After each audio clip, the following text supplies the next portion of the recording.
Hello friends, अभी हम Nifty का एनालिसिस करेंगे। देखेंगे कल निफ्टी जा कहाँ सकता है। आज तारीख है 5 अप्रैल, तो कल तारीख है 6 अप्रैल। मतलब 6 अप्रैल के दिन वेडनेसडे को मार्केट कहाँ तक जा सकता है, अप साइड जाएगा या डाउन साइड जाएगा, और जाएगा तो कितने पॉइंट्स तक जा सकता है, और हम ट्रेड जो है वो कैसे प्लान कर सकते हैं, ये हम देखेंगे। तो सबसे पहले एनालिसिस करने के लिए हमें कुछ ट्रेंड लाइन्स चाहिए होगी, कुछ सपोर्ट्स चाहिए होगा कि जहाँ तक मार्केट जा सकता है, कुछ रेजिस्टेंस चाहिए होगा कि जहाँ तक मार्केट अप साइड जा सकता है या डाउन साइड जा सकता है। ये हम देखेंगे सबसे पहले। तो सबसे पहले मुझे तो यहाँ पर रेजिस्टेंस दिखाया जा रहा है। रेजिस्टेंस मतलब होता क्या है कि जहाँ तक मार्केट अप साइड जा रहा है, 1, 2 और 3, ये 3 पॉइंट्स है, यहाँ तक मार्केट ज़्यादा से ज़्यादा अप साइड जा रहा है। लेवल कौन सी है? लेवल है 18,100, मतलब 1, 2 और 3।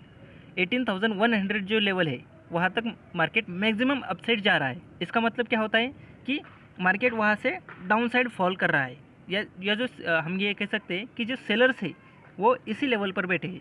जो सेलर्स हैं वो सेल करना चाहते हैं 18,100 इस लेवल पे। तो इससे तो आगे फिर जा नहीं सकता, क्योंकि इस लेवल पे सेलर्स बैठे हैं। मतलब ये जोन जो क्या हुआ हमारे लिए, ये हुआ हमारे लिए रेजिस्टेंस। तो रेजिस्टेंस के आगे नहीं जा सकता। तो हम सोच सकते हैं कि हाँ, डाउन साइड जाएगा फिर मार्केट, क्योंकि अप साइड तो अब जाने से रहा, क्योंकि रेजिस्टेंस है वहाँ पर। ओके, तो डाउन साइड जा सकते हैं, हम अज्यूम कर सकते हैं। उसके लिए हमें यहाँ पर एक ट्रेंड लाइन दिख रही थी, ये जो है हम ड्रॉ करते हैं सबसे पहले रेजिस्टेंस और जो डाउन साइड ट्रेंड लाइन है। इस ट्रेंड लाइन से बनता क्या है? इस ट्रेंड लाइन से एक ट्रायंगल पैटर्न बनता है, जिसको हम पेनेट पैटर्न भी कहते हैं। तो ट्रायंगल पैटर्न हम ड्रॉ कर लेते हैं। ट्रायंगल, ये जो उसका रेजिस्टेंस ट्रेंड लाइन है ये रही वो, और अभी हम यहाँ से नीचे से एक तिरछी ट्रेंड लाइन ड्रॉ करेंगे। ओके, तो ये बन गया हमारा ट्रायंगल पैटर्न। ट्रायंगल पैटर्न दिखने में ही समझ आता होगा कि ट्रायंगल पैटर्न इसको क्यों बोलते हैं। तो ये ट्रायंगल की शेप जैसा होता है, इसलिए हम इसको ट्रायंगल पैटर्न बोलते हैं। अब ये जो ट्रायंगल पैटर्न है, एक अप साइड भी ब्रेकआउट दे सकता है या फिर डाउन साइड भी ब्रेकडाउन दे सकता है। तो इसने क्या किया, अभी जो डाउन साइड ट्रेंड लाइन है जो कि 1, 2 और 3 touch, sorry 3 touch, third touch पे इसने डाउन साइड ब्रेकडाउन दिया। और अब जब डाउन साइड ब्रेकडाउन दिया, हम अगर इसको जूम करके देखें तो क्या होता है, अगर ब्रेकआउट हुआ या फिर ब्रेकडाउन हुआ, क्या होता है? सबसे पहले ब्रेकडाउन दिया, रीटेस्ट के लिए जाता है मार्केट। इसलिए कभी भी जो सेलिंग है या फिर बाइंग है, इसके लिए बहुत ज़्यादा एक्साइटेड नहीं रहना चाहिए। क्योंकि अगर आपकी लेवल मिस भी हो गई कि डाउन साइड ब्रेकडाउन दिया और मार्केट थोड़ा सा डाउन साइड गया, तो आपको जल्दी से सेल नहीं करना चाहिए, क्योंकि लेवल जो है मिस आउट नहीं होने चाहिए। ये हमें सोचना नहीं चाहिए। हमें क्या करना चाहिए? उसके रिट्रेसमेंट का वेट करना चाहिए, उसके रीटेस्ट का वेट करना चाहिए, जिसे हम लास्ट केस के नाम से भी जानते हैं।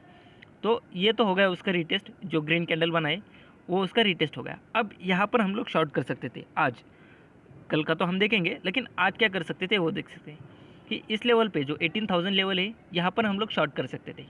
अब जो इसने डाउन साइड थोड़ी सी मूवमेंट दी है, तो कल क्या कर सकते हैं? फिर कल हम ही देखेंगे कि ये जो ट्रेंड है डाउन साइड का, वो अभी कंप्लीट नहीं हुआ है। लेकिन मतलब हम ये कह सकते हैं कि अभी अभी ये ट्रेंड शुरू हुआ है, क्योंकि आधे घंटे पहले जब मार्केट क्लोज होने वाला था, उससे आधे घंटे पहले तक मार्केट साइडवेज था, और आधे घंटे पहले ही मार्केट ने डाउन साइड मूवमेंट देना शुरू किया।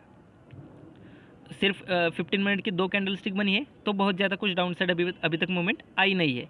हम एक्सपेक्ट कर सकते हैं डाउन साइड मूवमेंट। क्यों कर सकते हैं? 2 रीज़न्स में अभी मुझे फ़िलहाल यहाँ पर दिखाई दे रहे हैं। एक क्या है? सबसे पहला तो ट्रायंगल पैटर्न है, इसका ब्रेकडाउन। दूसरा रीज़न हम क्या कर सकते हैं, यहाँ पर एक यम पैटर्न दिखाई दे रहा है मुझे। ये देखिए, जो यम पैटर्न है ये रहा और ये रहा। मतलब हम इसे एक डबल टॉप पैटर्न के नाम से भी जानते हैं, या फिर एम पैटर्न के नाम से भी जानते हैं। तो इसका भी ब्रेकडाउन हो चुका है।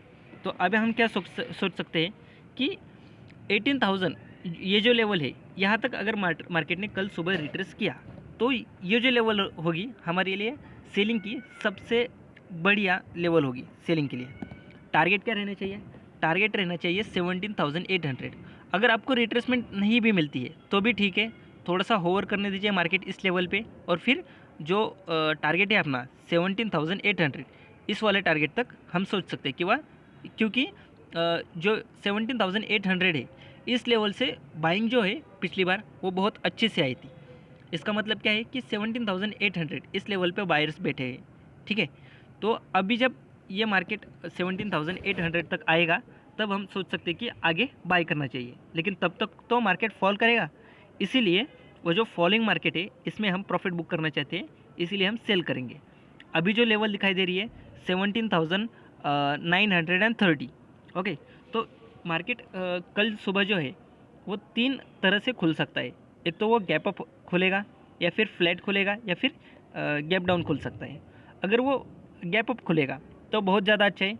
फर्स्ट जो कैंडल होगी वो ज़रा रेड कैंडल बनने दो, जो बेयरिश कैंडलस्टिक पैटर्न से बेयरिश इंगल्फिंग बनने दो, या फिर जो कलर, अगर सिर्फ कलर में बात करें तो रेड कैंडलस्टिक बनने दो। अगर फर्स्ट कैंडल रेड बनती है 15 मिनट की तो हम सेलिंग जो है वो एग्जीक्यूट कर सकते हैं हमारी। अगर मार्केट फ्लैट खुलता है तो थोड़ा सा रिट्रेस करने दो अपसाइड, अगर वो रिट्रेस करता है तो बहुत अच्छा, अगर नहीं करता है तो जब ये स्विंग लो क्रॉस होगा 17,930, ये जो स्विंग लोज है, ये स्विंग लो अगर क्रॉस करता है डाउन साइड तो हम सेलिंग कर सकते हैं, ओके। ये तो गैप अप हो गया और फ्लैट हो गया। ये जो दोनों ओपनिंग की संभावनाएं है, इन दोनों के बारे में हो गया। अगर मार्केट गैप डाउन खुलता है तो हम क्या करेंगे, तो हम डाउन साइड ट्रेड मिस कर रहे हैं, फिर ऐसा हम सोच सकते हैं, और डाउन साइड ट्रेड कल नहीं बनेगा फिर हमारे लिए। फिर हमारे लिए बाइंग ट्रेड बनेगा 17,800 इस लेवल पे। हाँ, अगर मार्केट गैप फिलिंग के लिए थोड़ा सा नीचे आता है तो ठीक है, फिर हमारे लिए 17,700 ये जो है सपोर्ट लेवल के तौर काम करेगा। फिलहाल हमारे पास दो सपोर्ट है, 17,800 एंड 17,000, दो तरह के सपोर्ट है। सबसे पहला है 17,800, जल्दी से बाय नहीं करना है। अगर आप 17,000 पे मार्केट आ गया और अगर सोच रहे हो कि आप सोच रहे हो कि हम बाय करना चाहिए, तो नहीं।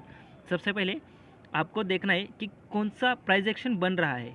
अगर वो प्राइस एक्शन बुलिश बन रहा है तो हम बाय करेंगे, अगर वो प्राइस एक्शन बियरिश बन रहा है तो हम क्या करेंगे, फिर ये जो गैप है वो गैप फिल करने के लिए मार्केट नीचे आ सकता है ऐसा सोचेंगे, और फिर शॉर्टिंग कर सकते हैं फिर 17,700 इस लेवल के टारगेट के लिए। स्टॉप लॉस 1:2 रहेगा आपका, बिल्कुल सिंपल, ओके, समझ गए। Thank you.